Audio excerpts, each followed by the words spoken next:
Dude.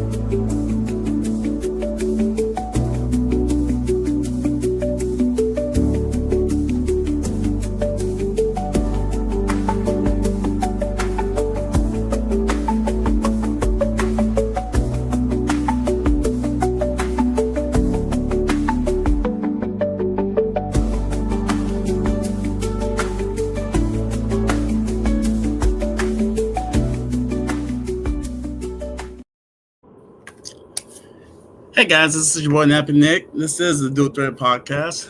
We are live streaming here on YouTube. Check us out on the Holy City High YouTube channel, as this is the Holy City High Podcast. Please also check us out on any podcast streaming platforms such as Spotify, Apple, or Google. I am Nick, your host today. I'm with Ryan, who's in the car. What up? Apologies for any road noise. He'll be on camera here soon.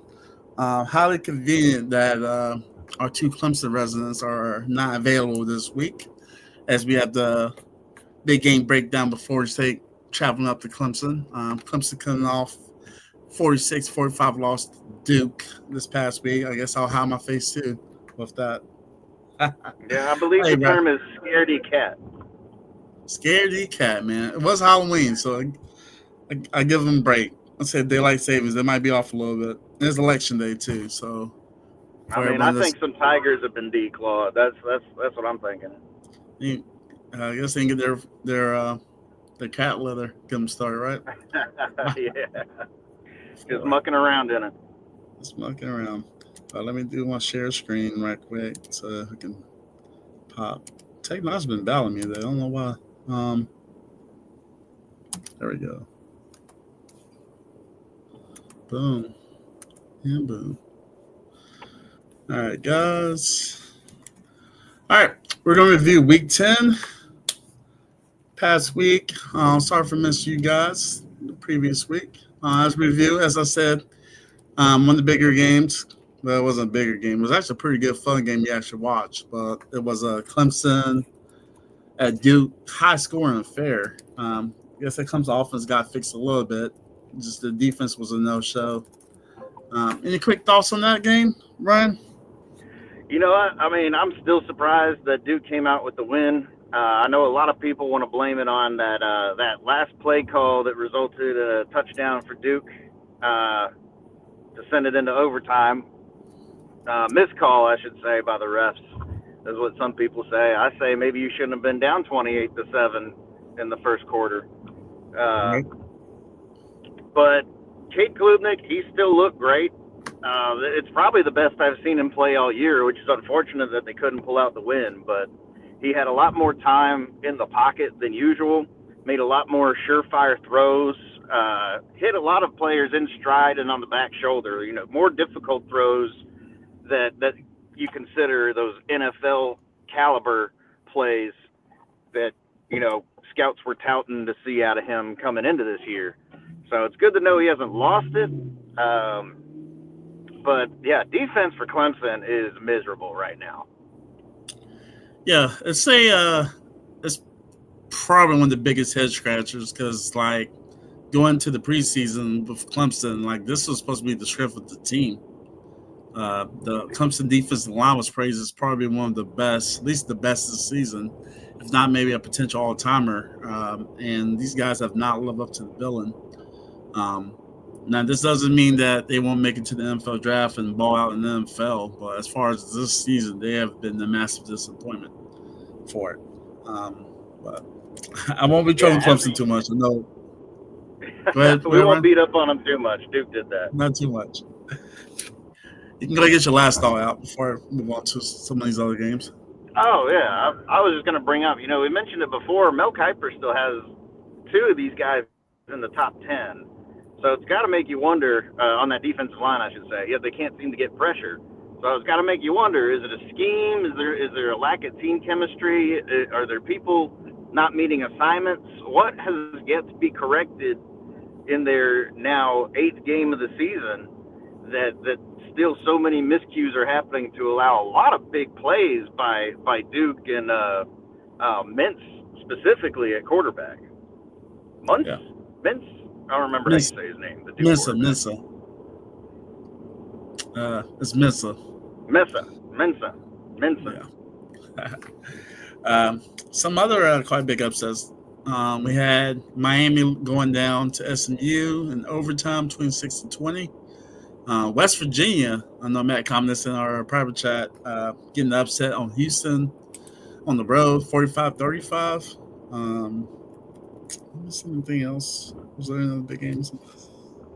Saw that Notre Dame was struggling with BC. I mean, I guess technically Texas upset Vanderbilt if yeah, if you're going by rankings alone. Rankings alone, your preseason number one. Finally got a big win. They actually moved Texas up quite a bit too with that win. As you see them jump up to 13 from last week. Texas still a potential playoff team. This has been a funky year, man. And the side note too, if you haven't paid attention, there's a Boise State loss to Fresno State, being a 17-point favorite. Quarterback got hurt. Maddox, I forgot his last name, Max something. But they lost 37 to Fresno State, being a 17.5 point favorite. That makes that G5 playoff pretty interesting, especially in the American Conference. Right now, I believe you have 5 teams tied at the top spot. I believe they're North Texas, Tulane lost to UTSA. But you had North Texas, Tulane, South Florida, Navy, and East Carolina, all right now with one conference loss. What about Memphis? And Memphis. That was, I know I was forgetting one. So all these teams kind of got to still play each other. So over the next couple of weeks, they're going to beat each other up, or someone's going to merge. As a East Carolina being one of my dynasty teams, I'm rooting for those guys. Hey, we're not bringing NCAA into this today. No NCAA in this, just facts. All right, guys. Well, with that being said, this is our last of week 2. We got 5 games. What was that for? 4 games on the docket for tonight. Then I'll have a dealer's choice where we just choose some other games that we haven't necessarily covered. We're going to start with the first game. We got BYU traveling over to Texas Tech, not Texas A&M. Let me fix that right quick. Stuff. This is a Big 12 top 10 game. Let me put it up on. I'm not organized with that. Yeah, Big 12 top 10 matchup. I don't even know the last time we saw one of those, with Oklahoma having a couple of down seasons the last few years. But shoot, I mean, I remember just a few years ago, it wasn't uncommon to see multiple Big 12 top 10 matchups with your Texas Tech, your Texas A&M, Texas, and Oklahoma. Shoot, even Oklahoma State would make appearances in there every once in a while. So it's, kind of exciting to have what is really big air football these days. 2 teams that really love to launch the ball downfield. Very little run game between either of them, but a lot of that air raid style of football. I mean, shoot, do you think we can expect a Patrick Mahomes Bakerfield matchup style throwdown this week?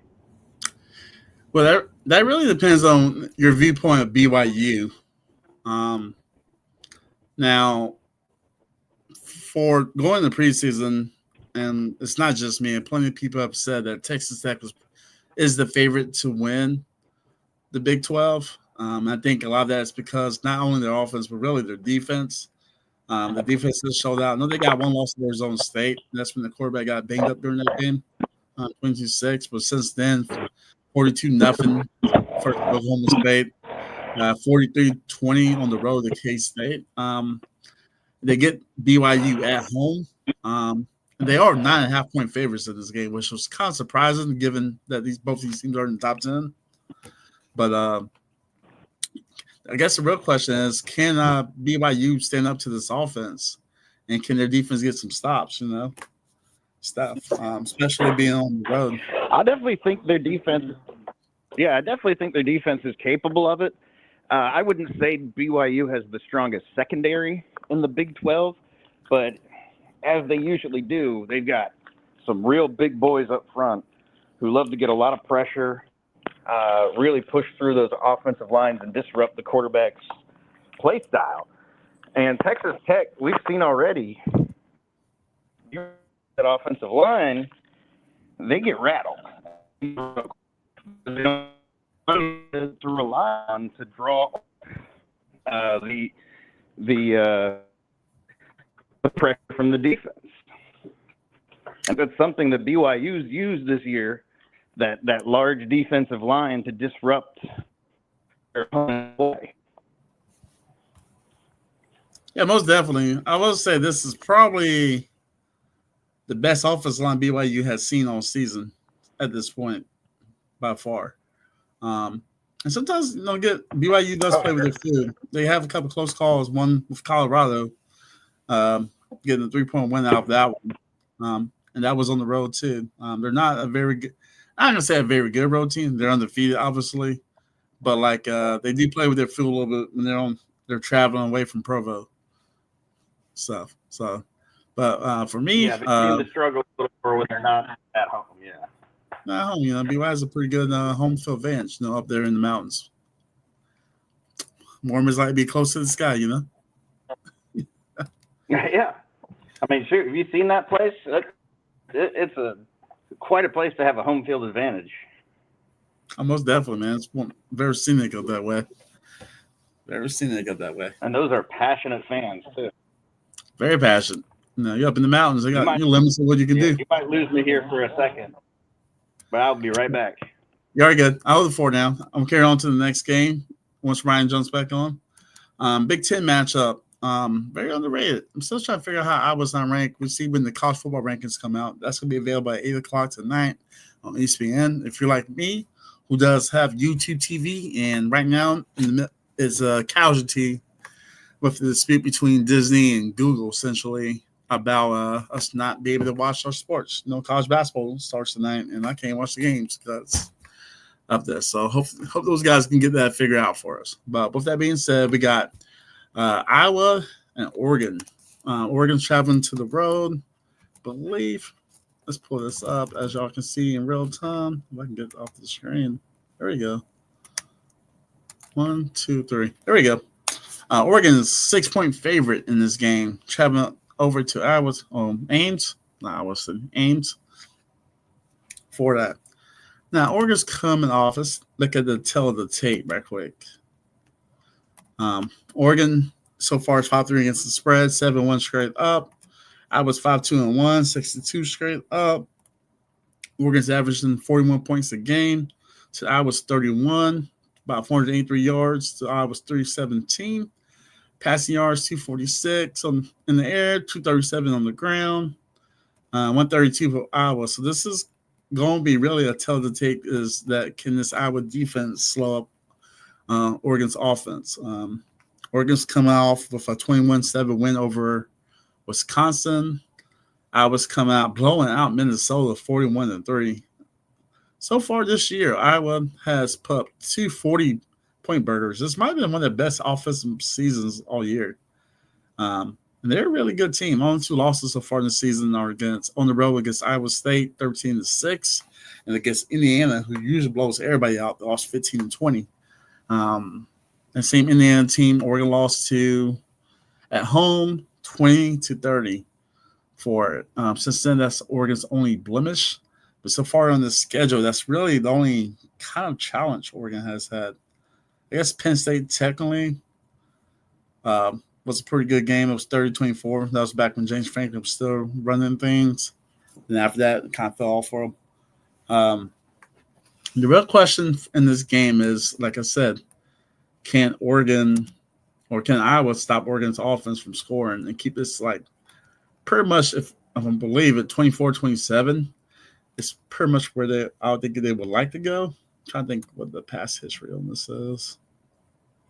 It's not popping up for me. That's upcoming schedule. Yeah, so I guess they didn't play last year. So there's no that and stuff. Dante Moore. I guess it's really gonna see, can you step up and show you keep Oregon in this, you look at Oregon's remaining schedule. Actually, that's a good thing to look at. They still have to play Minnesota. They still have to play USC. And they still have to play Washington. Out of the Big Ten, they have some of the contenders trying to make it to the Big Ten championship, especially against Indiana and Ohio State. Let me get Ryan back in. There you go, Ryan. I didn't know I wasn't in. I've been making comments in between for like 5 minutes. I was just wondering if you couldn't hear me. No, I didn't hear you. I was on another screen, so I didn't see. I'm sorry.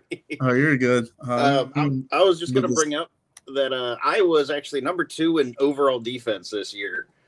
In the country, they're only allowing about 240 yards of offense against them per game, and they can score on defense too. They've had, I believe, 7 scores on defense this season in eight games. So 8 games. So they are not unaccustomed to being able to turn turnovers into points. And as we saw with Oregon, or as we saw against Indiana, Oregon has played extremely well offensively, but they have not been able to really crack through some of these tougher defenses they played. They've still been able to pull out wins, but a lot of them have been closer than you'd usually expect out of an Oregon team. Whereas Iowa, they've won their close matches. I mean, 2 weeks ago, they beat Minnesota with barely 180 yards of offense, I think. Yeah, 41-3. Stuff. Yeah, and, but they scored multiple touchdowns on defense, touchdown on special teams. Iowa will find a way to put up points other than through Gronowski and their run game. Whereas Oregon has not really been a turnover machine. And I really have not been impressed with their special teams either. It really all falls on the offense and that run game that they've got. So if Iowa can stifle their rush attack, Iowa can keep this close enough to land a big upset. Now I heard, I heard this one. I'm pretty sure I was listening to a podcast. I heard this. Do you think I would not be ranked as kind of SEC bias that you see in the polls? Honestly, I do. You look at Iowa's schedule that they've played so far. I mean, you beat Penn State, you beat Iowa State, I believe, as well. You've played teams that were. They have lost Iowa State. They lost to Iowa State. Oh, that's my mistake. Yeah. You're right. They did lose Iowa State. So their best win probably is. I mean, it's pretty on the weaker side. I'm not gonna lie. Like their best wins probably, honestly, Penn State. Like Penn State, Minnesota. Maybe so far, yeah. But you kept in it in every game, including against Indiana. I'm pretty sure that's the least amount of points Indiana scored all year. Yeah, by far. I was saying that's probably the most competitive game that Indiana has played so far this year. And they did shut out Wisconsin and pretty much almost shut out UMass as well. I do think that there is a little bit of bias here. I don't know if it's necessarily just SEC bias as much as it is a attempt to try and not flood the rankings with just Big Ten SEC. I mean, SEC has about 7 teams ranked. At least 6, if I double check right. I guess we're gonna find tonight when these rankings come out here in a little bit. But Iowa, you can play yourself into this. Like you have, if you can win this game against Oregon, you have USC next week or like in 2 weeks. No, it's next weekend or 2 weekends, and then you follow with Michigan State and Nebraska. So if you want to have a shot at this playoff and maybe Big Ten being a 4-big lead instead of 3. Iowa's knocking on the door. I think it's really going to be between Iowa and USC if they want to get 4 teams in to the playoff. Those will probably be your main 2. And they have to play each other. So, that's going to be pretty much an elimination game and stuff. But yeah. Yeah, essentially it is. I mean, I think you see Michigan's still in the competition as well. I think. Yeah. I mean, yeah, I think you got USC, Oregon, Iowa, Michigan, Ohio State, and Indiana are all capable of making the playoffs. I'd say four's not out of the question, depending on how this season finishes out. You know, USC, they can string enough wins to finish out the season. I know that that game against Northwestern really didn't help them, or really doesn't help them next week, because Northwestern, they on the verge of a winning season, but it's Northwestern. We're not considering that a quality win here. Yeah. And then you have Iowa and Oregon before you play UCLA. So USC's got their work cut out for them. But a two-loss team in the Big Ten could definitely make the playoffs, and Iowa's up there. Yeah, especially when you compare if you're going to be comparing yourself to 2 or even 3 lost teams on some of these other conferences. Because right now I think the ACC ate themselves up already. I think that's only going to happen even more. Same with the SEC playing each other. But it's bound. There'll be some opportunities for you. Just got to run with and take advantage. Yeah, of it. a lot of conferences cannibalizing themselves this year for sure. I think Matt said it last week, man. We are probably long gone of the way of multiple undefeated teams heading into the postseason. What with NIL and structured deals and whatnot with the expansion of course conferences as well, you are much more likely to see, I think, 2 and possibly even sometimes 3 lost teams sneak into the playoffs over the next few years. Yeah. I think 9-3 is pretty much the new 10-2. I agree. Yeah, 9-3. It's no longer double digits. It's not double digits. Like that's like with all these games and like add in, like just I think it's plateauing. Like the bottom's catching up to the top. There's some exceptions to that. I think Ohio State right now is probably the only exception as far as at least the talent side of it. But they still could be got, All right. Speaking of that conference, we're gonna slide over to the SEC. We got Alabama. Actually, that should be inverted. God, I've been typing these wrong all day. Alabama showing up, man. All right. LSU hosting Alabama. Oh, Alabama hosting LSU. God, get it right, Nick.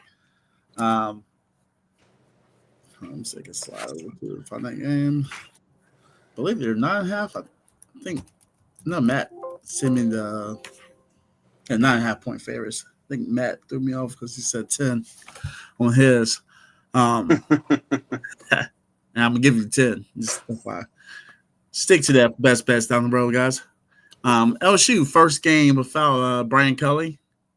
Going on the road, big rivalry, obviously. Pretty much they're playing for pride. I'm pretty sure their playoff ambitions are, I can say fully out, but probably more often than not they're done, unless they somehow go on a run.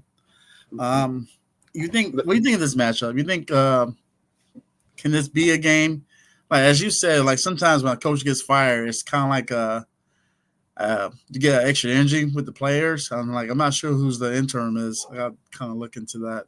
But you think can LSU go to Bryant Denny and maybe possibly cause some chaos and sneak up an upset? I mean, anything's possible, especially in this rivalry between LSU and Alabama. Just really one of the most classic rivalries you've got in college football. But we've also seen this year that when you drop a coach, you seem to sort of lose your identity. Penn State looks nothing like they did even in week 1 anymore. And now you've got Florida, who, even though they're still playing competitively, it seems like they're confused on what to do on offense exactly. And, maybe the part of that is the switching of the coaches, trying out new offensive schemes, maybe trying to cut out plays that didn't seem to be working before head coaches got fired.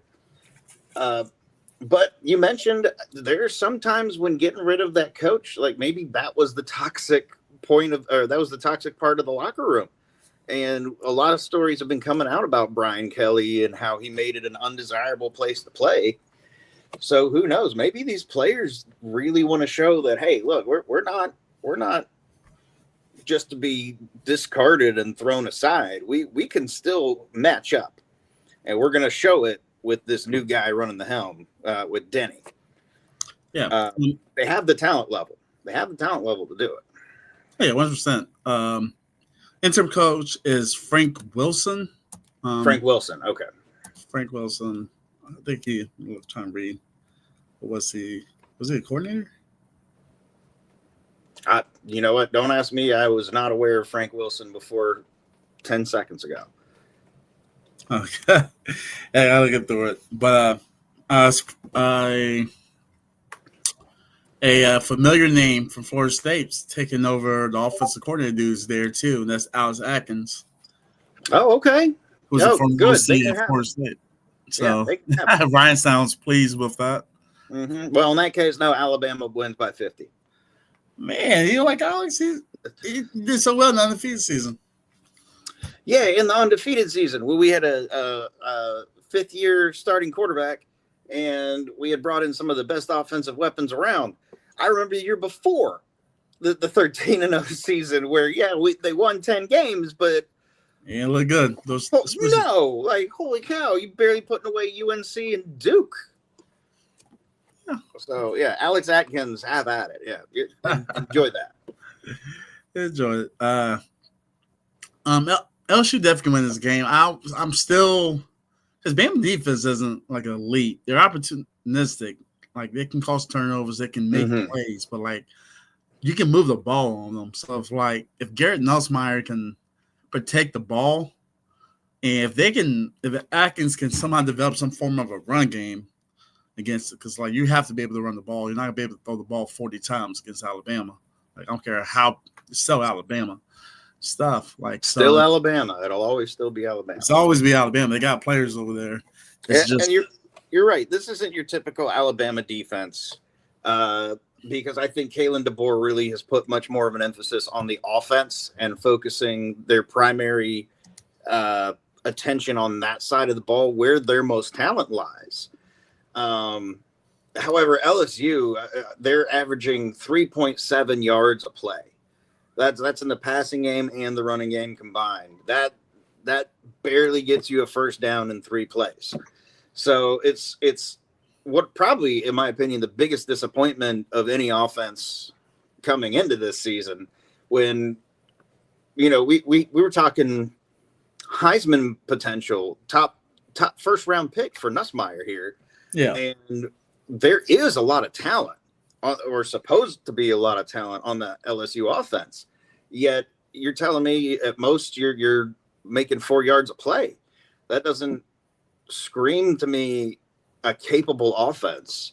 So even if Alabama's defense is not traditionally what we're used to seeing, the LSU offense has a big hurdle to jump if they're going to try and make headway against, especially at Alabama. Yeah, most definitely. I think you gotta remind too, like my listeners, like LSU lost some guys to the NFL in the offensive line last year from last year's team. So like it was a red flag and a question mark. But I guess no one thought it would be this bad and like this much of a disappointment. And kind of like to the frustration on Ryan's face, Alex Atkins was the offensive line coach for LSU, who was also the offensive line coach for Florida State on that 2-10 season last year. So I can understand, but it's a rivalry, so you'll know it's different when like, all right, we got nothing left to play for other than like to spoil Alabama's season to some degree. But I think that's still be a tough bet to do on the road. So yeah, you've got these guys, and this is where I think the biggest competition coming in on Saturday is going between the LSU receiver core and the Alabama secondary, because as you said, Alabama has been able to force turnovers. That secondary plays very well. And you have these highly touted players at LSU, your Caden Durham and Harlem Berry, who are not looking up to snuff against teams LSU should have been dominating. So if you've got an Alabama team that is very strong in their back four, that might spell a lot of trouble for Atkins and his offense. Most definitely. All right, well, enough about this SEC talk. Let's get to the real game. Since, the real game. Since these guys don't want to be here, so we get the floor. We got the Florida State Seminoles going up to Death Valley to take on Clemson. I believe Florida State is a 2-point underdog in this game. Double check that. Make sure. Yep, 2.5. So Clemson is favored in this game. Fun fact, it's not really a fun fact anymore. I'm pretty sure anyone that's paying attention to sport college football knows this. But I'm going to say for the listeners that don't, Clemson has not beaten a Power 4 team since October of last year at home. Clemson was, prior to this year, I guess, had one of the best home records at home for at least since Galveston. Yeah, at least the last decade and probably decade and a half for sure. Yeah. So it's pretty surprising. Like, so far, their only win at home is against Troy. Oh, yeah. No, they've been inept in Death Valley. Yeah. Which is why I think we should rename it Easy Trail Meadows. Did you see that Duke troll? I did, with the spooky, the Halloween store. Yeah, that was fantastic. That's all timer, man. I appreciate it. Absolutely. Stuff. Florida State coming off, I want to say a big win against Wake, but a convincing win, though. A convincing win. Convincing win, 42-7 against Wake. Same Wake they beat SMU the week before. Mm-hmm. It's a big win just to stop the losing streak, get Florida State back to 500. To get their first win in ACC play. Ryan, the floor's yours. I mean, what do you want me to say? Look, Florida State. What are your expectations of Florida State in this game?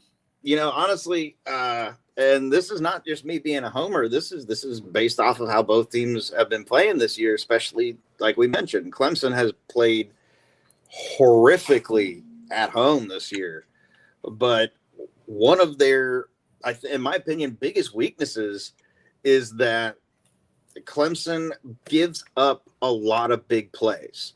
You know, they get good stops on first and second down.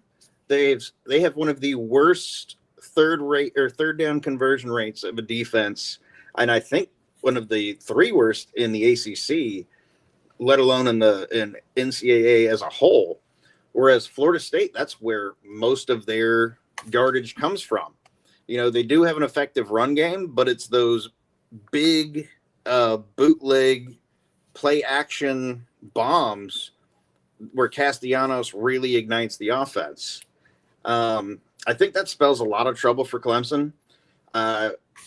Florida State's offensive line, if they play like they did against Wake Forest last week, which, I mean, their offensive line has been a regular thorn in the side of the offense, but last week they held stout pretty well, allowing very little pressure on Castellanos. He did have to escape the pocket a couple of times, but relatively they kept him upright.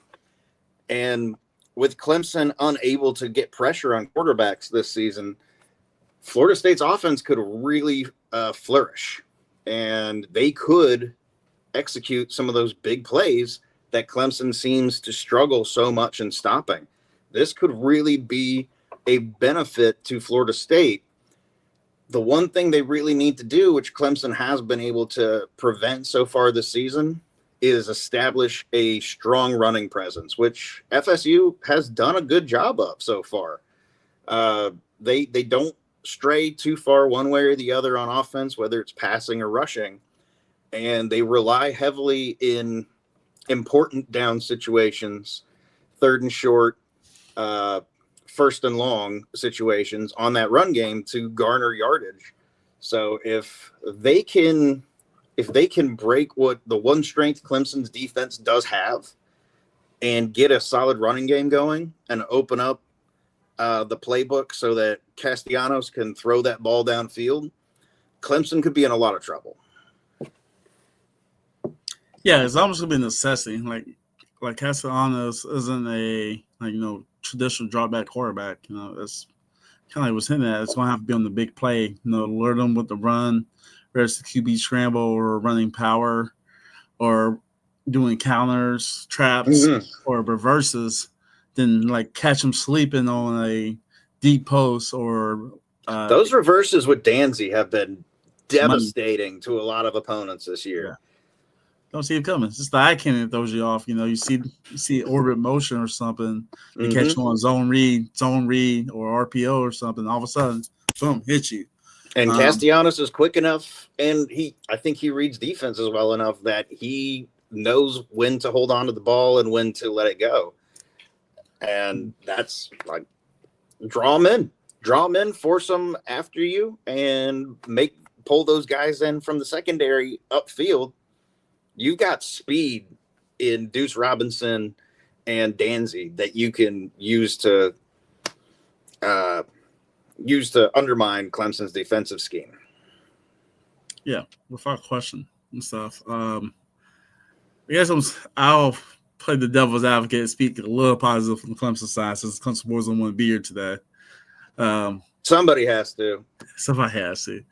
Now, the optimism of Clemson is, hey, you're coming off probably your best offensive game of the season against Duke. You put up 45. More often than not, that's usually would be enough to win. For that game, it wasn't, because the defense couldn't hold up.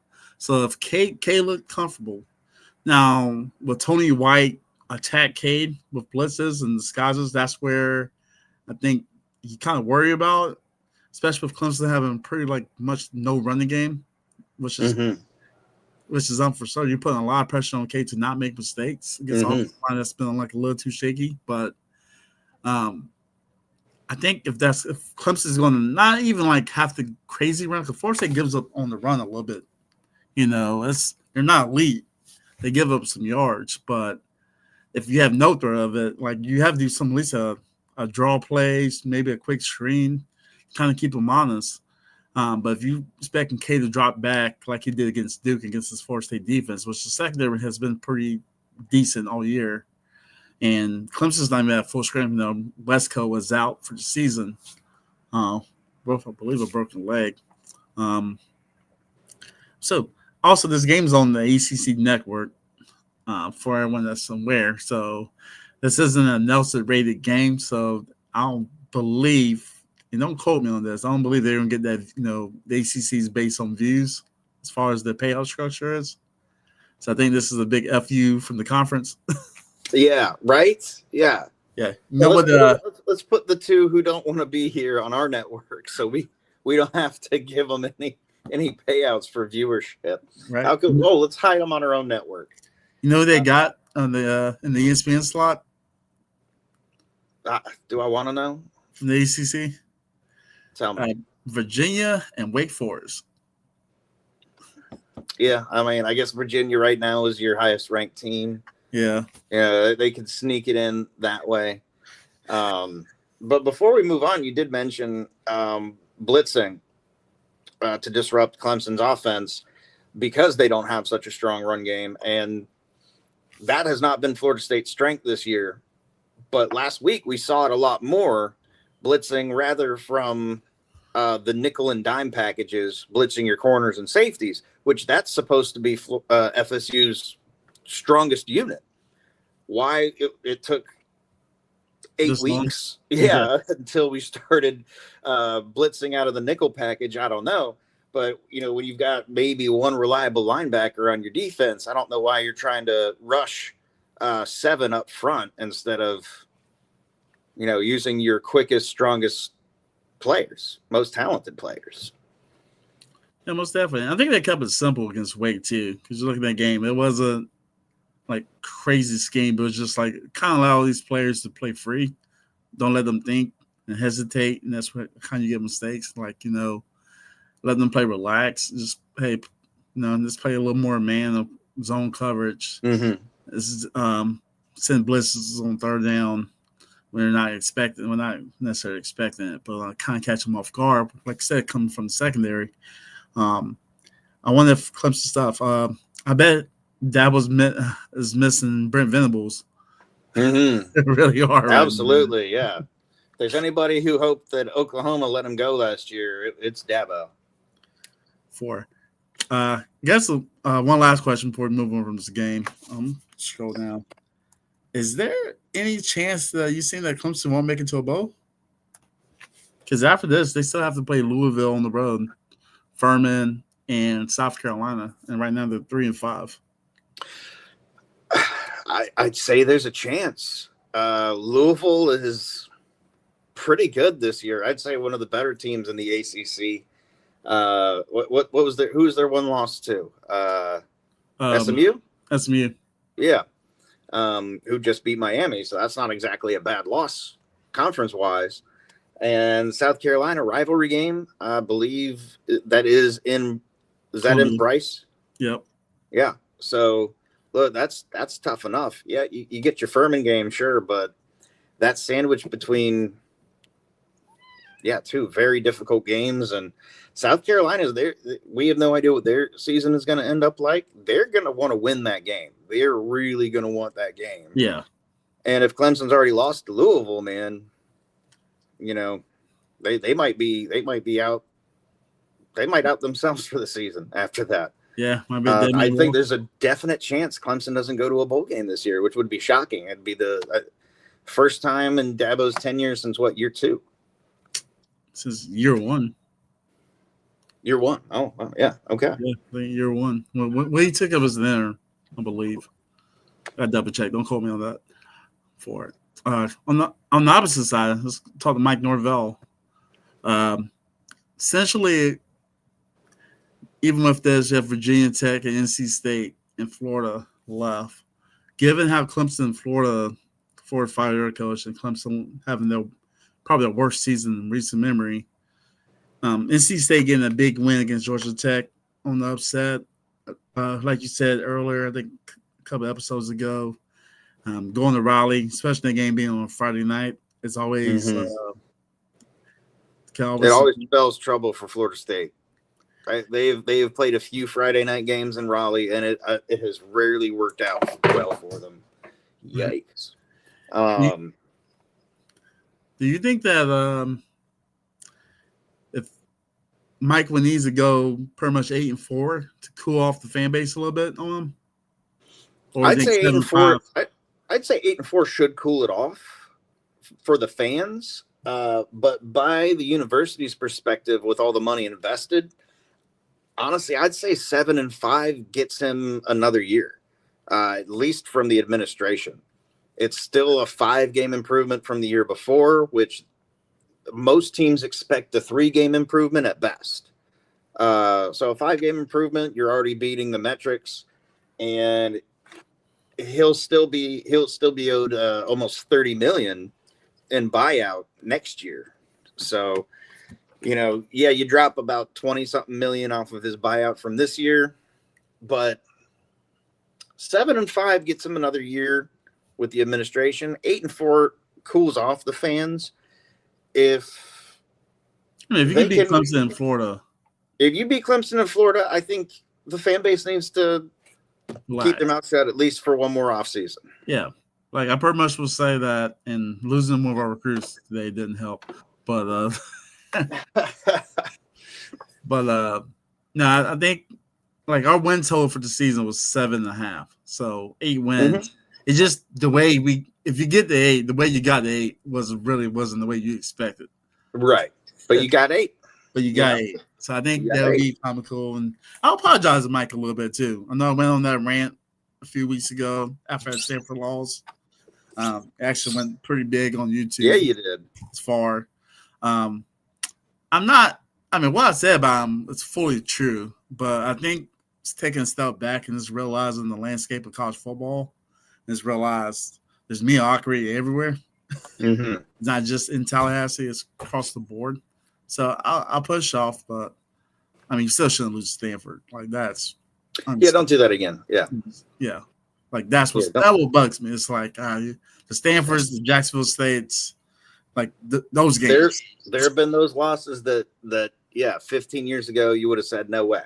No way. Like, crazy. Like sure, NC State might upset us, but there's no way we're gonna lose to Stanford. But here we are. Different age of college football. It's different age, different stuff, different results. Also, 15 years ago, we also weren't traveling 3,000 miles for a game. God, right? So who thought ACC All Coast Conference? All Coast. All Coast. All right. Last of it is Dill's Choice. This is where I kind of just let you cover a game or a couple of games that we haven't highlighted on. Ryan, let's have first pick. Is there any game that's catching your eye that we haven't talked about yet? Oh, absolutely. And it's not just because I'm going to give a shout out to my girl who's always tuning in. She's a Florida fan, but I got a couple other friends tuning in tonight who are Gators fans. I'm not doing this for y'all. It's really because I want to talk about this game. That's Florida-Mississippi State. Mississippi State's been a surprise this year for me. They've played a lot of teams close that normally would have blown them out. It's Kentucky this week. Sorry, you're right. Kentucky. I was so ready to talk about that Mississippi State game, and that's 2 weeks away. You're playing Georgia. Mississippi State playing Georgia this week. Playing Georgia, yeah, that's right. Florida versus Kentucky. I mixed up 2 games there. Kentucky is not their record is not showing how they play their opponents. They play their opponents very tightly, very closely, and they disrupt a lot of what their opponents are used to being able to do. And for Florida, that is rely on the play action pass, try to get lag away, a little bit of room. He doesn't run. I think he still has the capability to, and I think that's one of the things that Florida's missing so far is they're not utilizing his run ability. But he has clearly been uncomfortable under pressure in the pocket this year, even though he's trying to establish himself more as a pocket passer. And Mark Stoops loves to turn up his blitz packages, especially when he knows that he can get inside your head if you don't know where pressure's coming from. So Florida is definitely favored. Kentucky is not securing wins this year, but that's a game you're going to have to look out for because Florida's still trying to make a bowl game. They're trying to prove that they're a team that deserves one of these top coaches that's going to be looking for a new home next year. And Kentucky could blow all of that up this week. Yeah, most definitely. I was like, in their schedule, I mean, they kind of have to win this game because you still have Ole Miss, Tennessee, and Florida State finish the season. So, if we go to make it to a bowl game, and not have these players check out, getting this win on the road against Kentucky is almost a necessity. For me personally, since Jacob's not here, we're going to go to the state of Hawaii. Going to Hawaii. Pretty interesting game in the Mountain West. We got San Diego State, who's right now is leading the conference, taking on Hawaii. Both teams have one loss in the conference. So this is actually San Diego State, I believe, is undefeated in the conference. I think Hawaii has one loss in the conference. I think you're right, yeah. Don't quote me on that. So this is pretty much could be a potential swing thing. San Diego State right now is on the run trying to make a potential playoff run. They're going to need some things kind of work their way. James Madison, maybe they'll lose another game.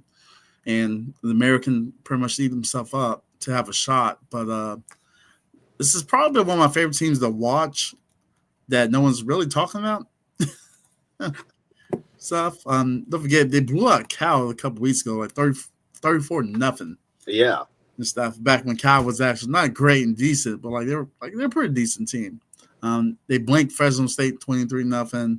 Wyoming, they have covered the last 6 games, and not close either. Pretty comfortably on the margins.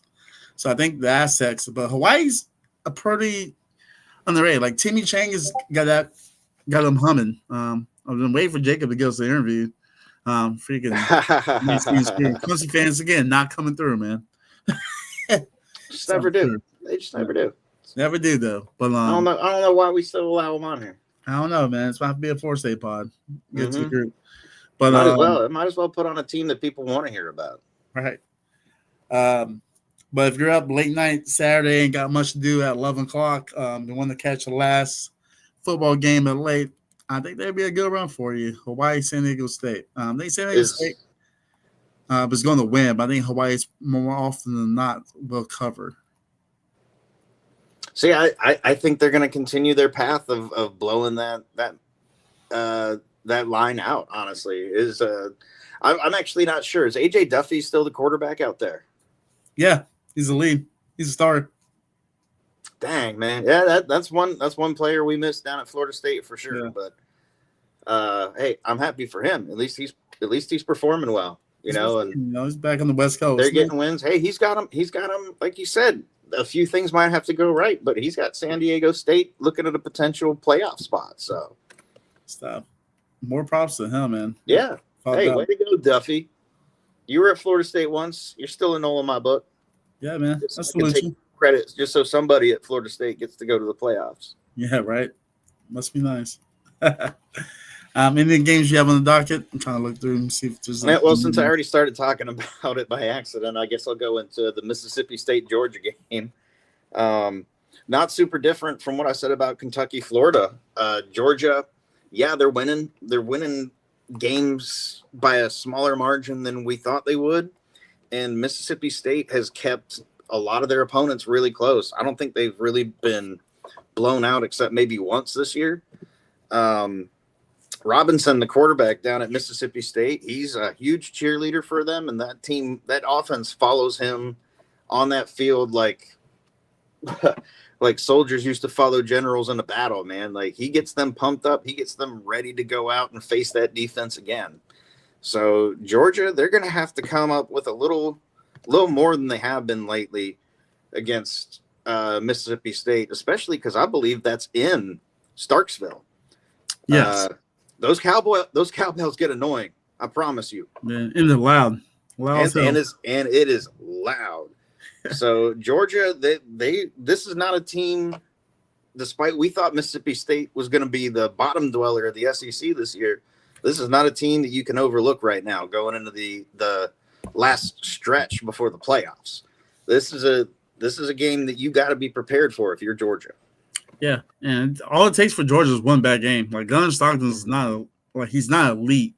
Like, he's a decent quarterback, but he's not elite. If he has a bad game, has a couple turnovers, like, it can go sideways pretty quick. It'd be like, you check the scoreboard, next thing you know, you see that Mississippi State's up 28-10. Yeah. Don't forget, they were up big in the last game, and they let freaking Arkansas come back.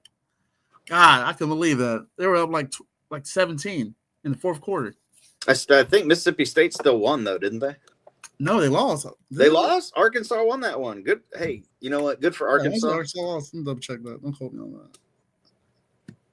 Oh, no, Mississippi State won. Okay. I thought so. Yeah. Yeah, you're right. You're right. Yeah, kind of off topic. My heart goes out to Arkansas, man. They've only lost one conference game by 10. And other than the Notre Dame blowout, they haven't lost by more than 7. All but that one 10-point loss. They have been in every single game all year, and they just can't finish. But yeah, going back to Georgia real quick, Stockton has kind of a avalanche syndrome. When one thing goes wrong, it seems like he cannot keep anything else in its place, and it all just crumbles together at the same time. We saw that against Tennessee. We saw that. We almost saw it against Florida. He almost blew that too. Yeah. Stockton has a terrible habit of it seems to me, getting in his own head and just letting his own mistakes rattle him and bring his game down. But he's a freshman, right? No, I think he's a here. sophomore or junior, one, two. I thought he was a freshman for some reason, but yeah, no, He he's played the got. championship game last year. Oh, duh, you're right. Duh. Yeah, sophomore maybe, but Junior. yeah, no, he is his own worst enemy when things go bad. Yeah. He's from Tiger, Georgia. Man, that's crazy. Name for a town. 4. I have one more game before we get to best bets. And that's Friday night, American Conference. Pretty much this is going to be an elimination game unless something other chaos happens. Tulane and Memphis is pretty much were the 2 favorites to win this conference, to make it to be the G5 representative for the college football playoff. Memphis has us at home. Tulane coming off a surprising loss to UTSA last week. I think if you're just enjoy good football, 9 o'clock Friday night, please catch this game. Tulane can definitely beat Memphis if they show up. A lot of people are going to say, well, it's John Summerall looking down the road over at Auburn, Alabama. You're just like, I'm kind of ready to get out of New Orleans and the SEC and, go to get ready for that in a couple of weeks. So that'll be it's going to be something to check out. It's pretty much a pivotal game. Pretty much the winner of this is going to be in line, especially with Memphis being ranked already. Especially at Memphis, yeah. Memphis wins this. They're the definite favorites for a group of 5 representation. Yeah, without question. And we're finding out in about 30 minutes. Well, I won't find. I'll have to find a way to look at it because YouTube TV. I want to talk about that. Not even. Yeah, let's not get you started on that one. Well, with that being said, let's go to best bets to close out the show. Let me see. Stop sharing this. All right. Ryan, start with you. Let you take it away. Oh, I like the new aesthetics. Ooh, yeah. Yeah. Primo. Yeah. Houston over Central Florida. I can't believe that's a 1.5 point spread right there. Yeah. I know Houston's just coming off of a loss, but that felt more like a fluke than it actually did, a point at Houston's eventual downfall.